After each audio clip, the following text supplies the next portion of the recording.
అందరికీ నమస్కారం. ఈ వీడియోలో వచ్చేసి దీపం కుందిలో వేసిన వత్తులు పూర్తిగా కాలిపోతే దేనికి సంకేతమో తెలుసుకుందాం.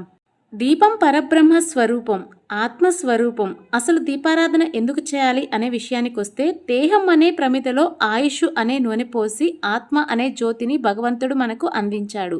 ఇది ఎంతసేపు వెలుగుతుంది అంటే, ఆయుష్ అనే నూనె ఉన్నంతసేపు నిలకడగా ఉంటాము.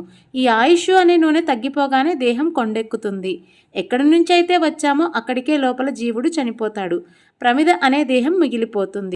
ఇదే దీపారాధన వెనుక ఉన్న అంతరార్థం. ఇక వత్తులు పూర్తిగా ఆహుతైపోతే ఏమవుతుందని గాబరా పడాల్సిన అవసరం లేదు. ఇది శుభ సంకేతం.